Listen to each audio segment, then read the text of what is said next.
Hi, Kishan Panchal here, and today we are going to go through Greenplum high availability feature and perform recovery rebalance on our cluster. Greenplum database support highly available fault-tolerant database services when you configure Greenplum high availability feature. With the Greenplum database share nothing MPP architecture, the master host and segment host each have their own dedicated memory and disk storage, and each master or segment instance has its own independent data directory.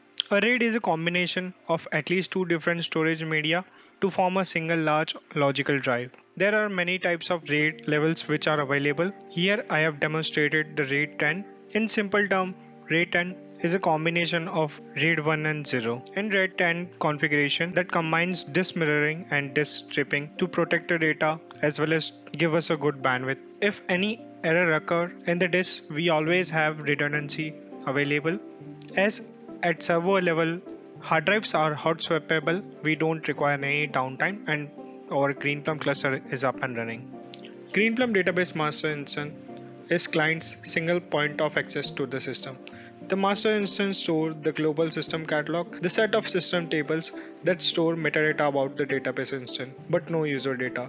If an unmirrored master instance fails or becomes inaccessible, the Greenplum instance is effectively offline since the entry point of the system has been lost. For this reason, a standby master host must be ready to take over if primary master fails. In the upcoming video, we will go through adding the standby host as well as maintaining the synchronization with the master and the standby. Next, we have segment mirroring. Greenplum database segment instance each store and manage a portion of database data with coordination from the master instance. If any unmirrored segment fails, the database may have to be shut down or recovered, and transaction occurred after the most recent backup could be lost. Therefore, mirror segments are essential elements of a high availability solution. In Greenplum, we have two options for mirroring. First is the group mirror, which is the default, and second we have spread mirror. Group mirroring is the easiest to set up and it's the default Greenplum mirror configuration. It is least expensive to expand since it can be done by adding as few as two hosts. There is no need to move mirror after expansion to maintain a consistent mirror configuration. In the following figure, we can see in segment host 1 we have two primaries and their set of mirrors are there on a segment host 2.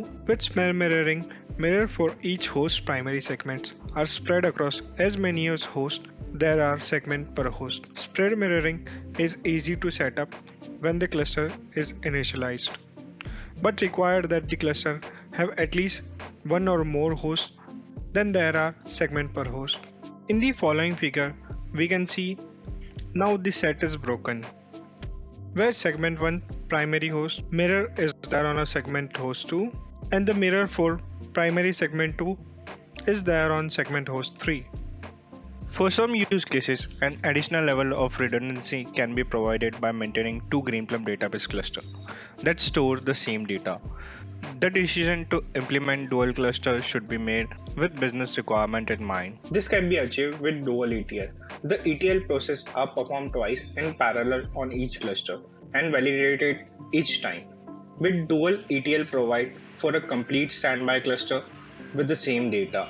It also provides the capability to query the data on both clusters, doubling the processing throughput. The application can take advantage of both clusters as needed and also ensure that ETL is successful and validated on both the sides. At last, we are covering GP backup and restore utility that makes backup in parallel across the segment so that backup scales as the cluster grows in hardware size. There could be many ways to take backup. It could be on a local disk or to a NAS or SAN. Here in Greenplum, we can see redundancy is there at every level. For in-detail information, please check out our VMware docs. There could be many ways to optimize Greenplum database as per the business requirement and use the full potential of Greenplum database as well as the hardware. Now we'll perform recovery balance.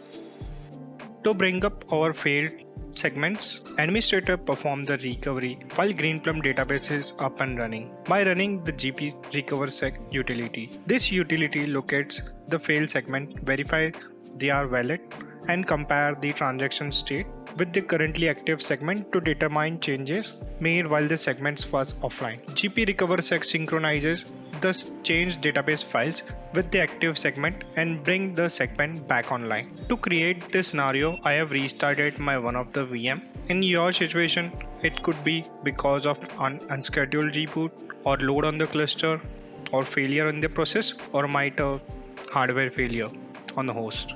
As soon as the primary is down, the mirror on the another host will take up his role. We can monitor via gp state-e or view in the command center. Database is still available, but as the cluster is unbalanced, this will create load on the another host where mirror is there, and the performance will be affected as per the configuration. At first, we'll try to find the root cause of the issue and go through the steps to troubleshoot. First, let's check the GP segment configuration and check the current status of all our segments. We can find many details here, like the current role and the preferred role, what's the status, whether it's up or down.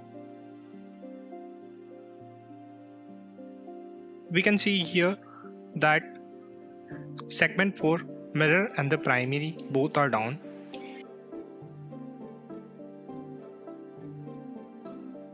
To filter this, I'll just add the where condition. Now it's clearly mentioned that the segment 4 is down.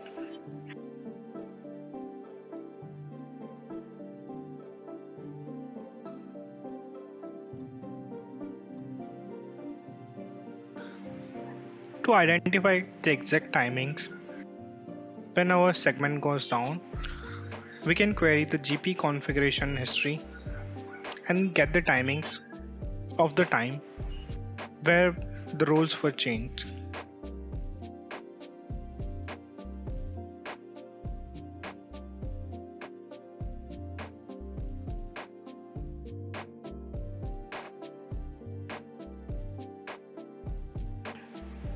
Next, we'll cd to the master data directory and pg logs and see our .csv log file, which is generated by Greenplum Database.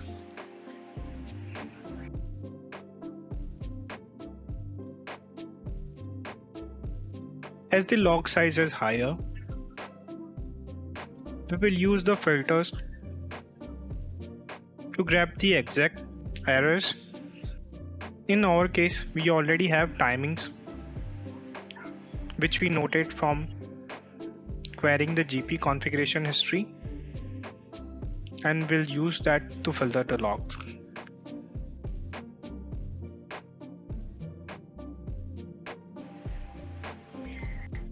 Once we find the exact issue, we can use the other tools to identify if our host is running or not, is reachable or not.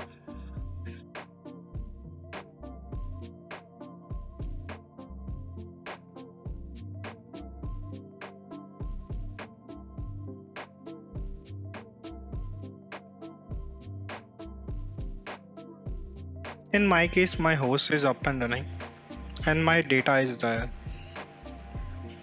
and all the directories are not impacted.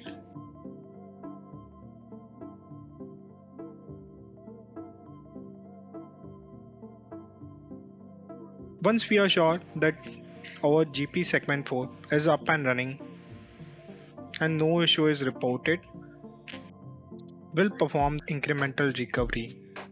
Make sure there is less load, as you're going to need additional bandwidth to sync the down segment. Monitor the progress via gp state-e.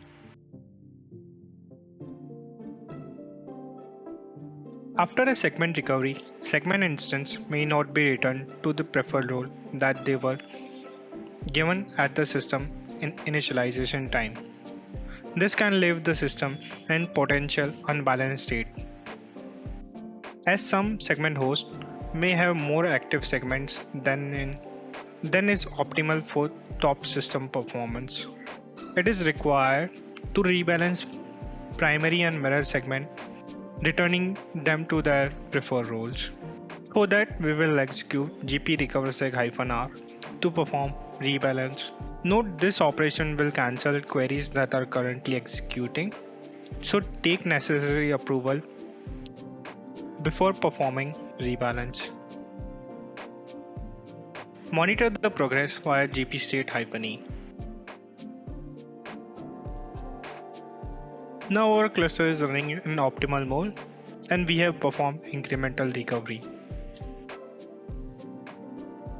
In our first case, all our directories and data was intact. Only resync was required. Hence we perform incremental recovery. But take any situation where your mount point is corrupted or you are not able to recover the file system. To create this scenario, I am deleting directory of the primary segment, which consists of Greenplum file as well as the data.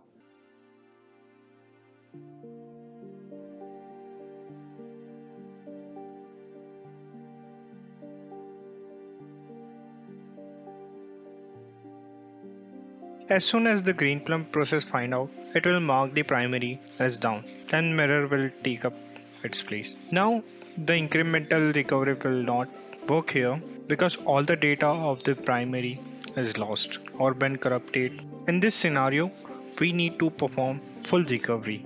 To execute full recovery, we will use gp-recoverseg utility with -f. This is one of the example which I have created and tested. In your situation, it could be another case. So make sure before performing gp-recoverseg, execute gp-recoverseg-f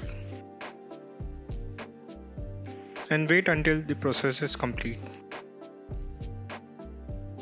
You can monitor the progress via gp-state-e.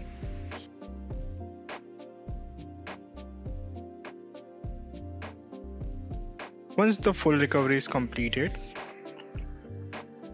we can verify that our directory is there again, which consists of Greenplum files as well as the data. The gp-recoverseg utility will perform a full copy of active segment instance in order to recover the failed segment.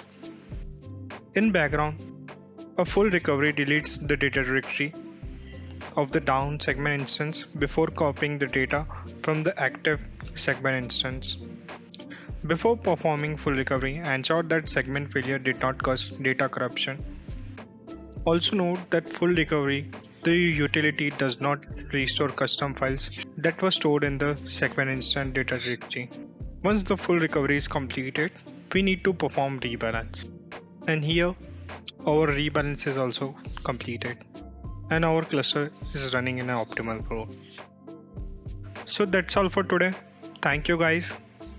For more detailed information, please check our VMware docs and let us know in the comment down below if you are having any query. We'll catch up in the next video where we are going to add standby host as well as maintain the synchronization between the master and standby host.